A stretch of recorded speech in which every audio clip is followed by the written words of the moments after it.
The Soweto Economic Transformation Indaba, or the SETI. Now, the event seeks to find ways for locals to benefit from the township's estimated 400 billion rand economy.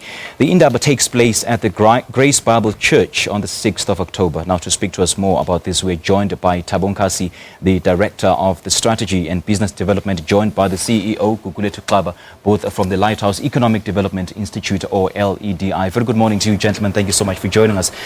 Thabo, we are just a week away from this exciting events. What's the final push looking like? Thank you very much, and greetings to the viewers.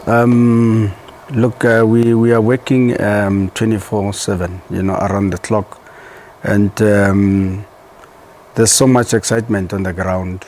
We had our final checks and balances a day ago, and people are up in arms, they are ready, excited to participate in this Soweto Economic Transformation Indaba.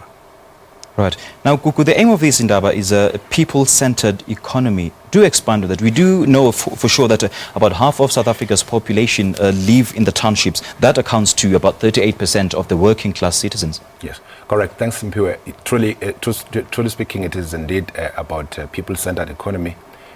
You will first of all note that in South Africa, when we talk the unemployment levels of the country, they are really very high. We're talking 8.9 million people unemployed in the country of 55 million people generally in South Africa.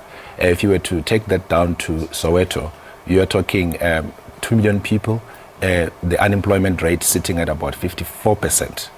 So this, if you then understand what the NDP, our National Development Plan, is basically aspiring for our communities. It is saying our communities must really be active citizens.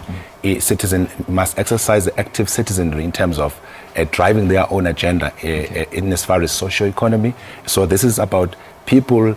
It's so different to what has been happening before, where there would be the drive from government to the people, but it's rather this time it's the people themselves driving their own agenda and saying we want to change our conditions in as far as the unemployment, in as far as poverty, but we need to do it through entrepreneurship.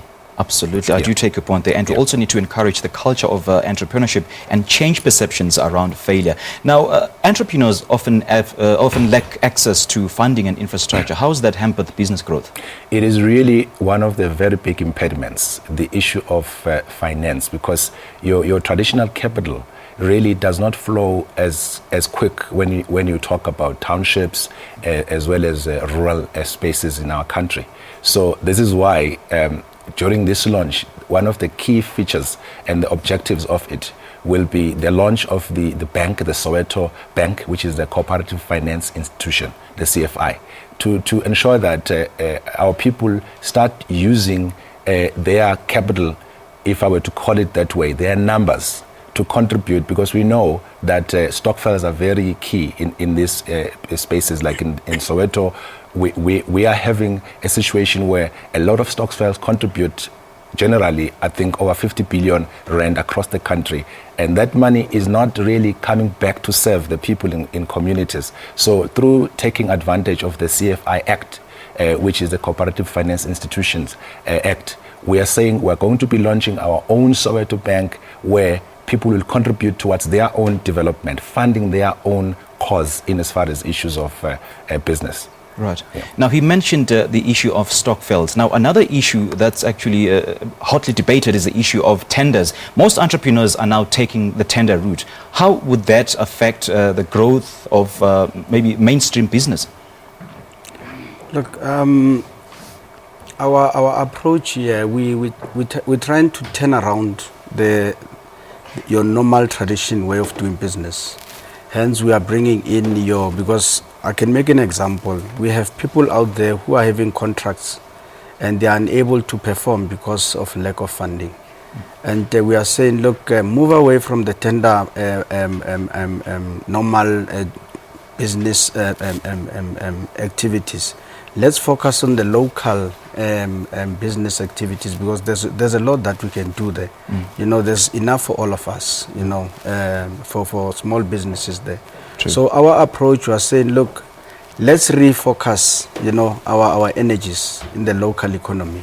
And then that's where then we believe, through our studies that we did, we believe that it will turn around, you know, your normal SMMEs doing of business, yeah. Right. Now, the Soweto Stock Exchange, how soon can we see it in action? Look, we even today we are having a strategic meeting. We are creating actually a platform for people to, it's more of a trading platform for people, so that that's where we're starting, you know, to actually incorporate them so that they understand how to circulate your cash around that platform, yeah. All right. Gugu, we haven't got much time, unfortunately, but then in 20 seconds, just take us through the program on the 6th of October. The program basically is going to be starting at 8 o'clock in the morning. We have got the Minister of Small Business, Minister Lindwe Zulu, coming in, as well as the MEC for Economic Development, Mr. Lebohang Maile in Gauteng. And we've got a number of speakers, including from our Black Business Council, who shall be coming basically to ensure that we take this thing of Soweto Economic Transformation seriously. Right. It's not just going to be an Indaba, it's really going to be launching of programs and charting the way. It's just the beginning. We'll be rolling up, you know, our sleeves going forward and working very tirelessly to transform Soweto in economic terms and seeing unemployment drop. All right. Yes. All right. Gentlemen, it's been great chatting to you. A very good morning to you. Thank you so much for joining us. Thank you very much. That was Gugulethu Xaba and Thabo Nkhasi, as they're both from the Lighthouse Economic Development Institute, or the LEDI, speaking to us about the Soweto Indaba, which is just a week away, actually on the 6th of October. We'll now take a short break. Morning.